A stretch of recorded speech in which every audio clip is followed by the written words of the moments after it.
ഇന്നത്തെ നമ്മുടെ ബ്രൈഡിൻ്റെ പേര് നിവേദിത. നിവേദിതയുടെ വീട് വരുന്നത് ആലുവയിലാണ്. May 18-നാണ് നിവേദിതയുടെ wedding. നിവേദിതയുടെ പുടവ കൊടുക്കൽ ഫംഗ്ഷനുള്ള മേക്കപ്പും വർക്ക് ചെയ്തിരുന്നത് ഞാൻ തന്നെയായിരുന്നു. അത് കഴിഞ്ഞ് ഞാൻ 18-ന് ഏർലി മോർണിംഗ് ഒരു 5 o'clock ഞാൻ ആളുടെ വീട്ടിലെത്തി. ഫസ്റ്റ് ഞാൻ എപ്പോഴും ഹിന്ദു ബ്രൈഡിനെ മേക്കപ്പ് ചെയ്യുന്നതിന് മുന്നേ ആദ്യം ചെയ്യാറുള്ളത് ചെന്ന് കഴിയുമ്പോൾ തന്നെ പുടവ എടുത്തിട്ട് നന്നായിട്ട് പ്ലീറ്റ് ചെയ്ത് അയേൺ ചെയ്ത് നീറ്റാക്കി വെക്കും. ആ സമയത്തായിരിക്കും ബ്രൈഡ്സ് പലപ്പോഴും എഴുന്നേക്കാറ് പോലും ഉള്ളത്. ഇയാൾ ഞാൻ വന്നതിന് ശേഷമാണ് പോയി ഫ്രഷ് ആയിട്ട് വന്നത്. ആ ടൈമിൽ ഞാൻ എന്തായാലും സാരി എല്ലാം പ്ലീറ്റ് ചെയ്ത് നല്ല നീറ്റായിട്ട് അയൺ ചെയ്ത് വെച്ചു. ഹിന്ദു ബ്രൈഡ്സിന് എപ്പോഴും സാരി അതാണ് വളരെ ഇമ്പോർട്ടൻ്റ് ആയിട്ട് ചെയ്യേണ്ടത്. വളരെ നീറ്റായിട്ടായിരിക്കണം ആൾക്ക് ഇരിക്കുമ്പോഴാണെങ്കിലും എഴുന്നേൽക്കുമ്പോഴാണെങ്കിലും ഇനി ഡാൻസ് ചെയ്യുന്നുണ്ടെങ്കിലും അവർക്ക് കറക്റ്റായിട്ട് സാരി പ്ലീറ്റ് ചെയ്യാനും ഡ്രൈപ്പ് ചെയ്ത് കൊടുക്കാനും ഞാൻ എപ്പോഴും ശ്രദ്ധിക്കാറുണ്ട്. അങ്ങനെ ഞങ്ങൾ ആദ്യം തന്നെ സാരി ഡ്രേപ്പ് ചെയ്യുകയാണ് ചെയ്തത്. നിവേദിത ഒരു ഹയർ സെക്കൻഡറി സ്കൂൾ ടീച്ചറാണ്. നിവേദിതയുടെ വെഡ്ഡിങ് സാരി ജയലക്ഷ്മി എന്നായിരുന്നു. ഞാൻ കംപ്ലീറ്റ് ആയിട്ട് അയൺ ചെയ്ത് വെച്ചതുകൊണ്ട് തന്നെ വേഗം തന്നെ ഉടുക്കാൻ വേണ്ടി സാധിച്ചു. സാരി ഡ്രേപ്പിംഗ് എല്ലാം കഴിഞ്ഞതിന് ശേഷം കൃത്യമായിട്ട് അത് പിൻ ചെയ്ത് എല്ലാം കഴിഞ്ഞതിന് ശേഷമാണ് ഞാൻ ആദ്യം മേക്കപ്പ് സ്റ്റാർട്ട് ചെയ്യാറുള്ളത്. ഇതിൻ്റെ ഒപ്പം തന്നെ ഒരു കാര്യം കൂടി പറയട്ടെ.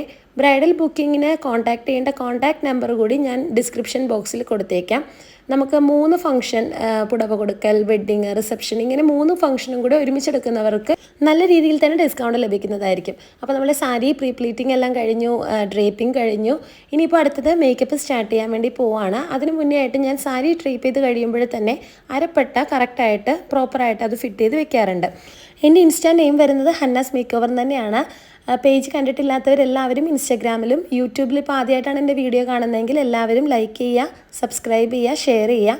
നിങ്ങളുടെ ബ്രൈഡ്സിനും ഗ്രൂമിനും അവരുടെ ഫാമിലിക്ക് എല്ലാവർക്കും ഈ ഒരു വീഡിയോ ഹെൽപ്ഫുൾ ആണെങ്കിൽ ഷെയർ ചെയ്യുക. വെഡ്ഡിങ് മേക്കപ്പ് കൂടാതെ നമുക്ക് ഗസ്റ്റ് മേക്കപ്പും അവൈലബിൾ ആണ്. സോ വെഡ്ഡിങ് മേക്കപ്പ് ബുക്ക് ചെയ്യുന്നവർക്ക് തന്നെ ഗസ്റ്റ് മേക്കപ്പ് എടുക്കുകയാണെങ്കിൽ അതിലും നമുക്ക് നല്ല രീതിയിൽ ഡിസ്കൗണ്ട് ഞാൻ കൊടുക്കാറുണ്ട്.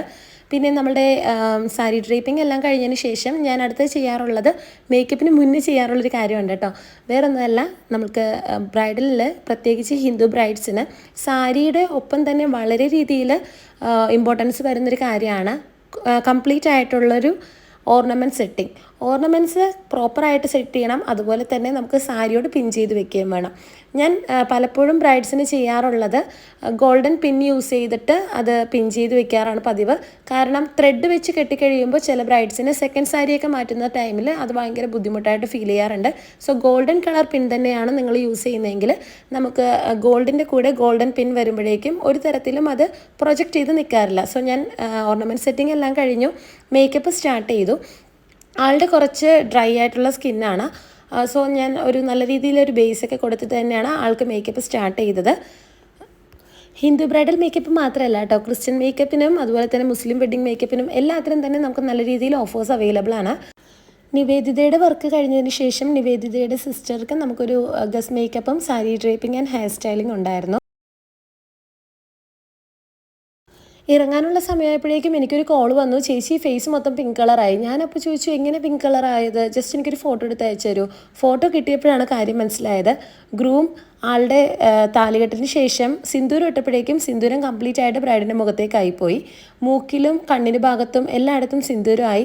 ഞാൻ വളരെയധികം ടെൻഷൻ അടിച്ചു. ആ സമയത്ത് ഞാൻ പറഞ്ഞു ബ്രൈഡിനോട് സാരയില്ല, ഞാനിപ്പോൾ തന്നെ വരാം. ചെന്നതിന് ശേഷമാണ് എനിക്ക് ആ അവസ്ഥ മനസ്സിലായത്. ഞാൻ കംപ്ലീറ്റ് ആയിട്ടത് കുങ്കുമം കംപ്ലീറ്റ് ഞാൻ പയ്യെ റിമൂവ് ചെയ്ത് കൊടുത്തു.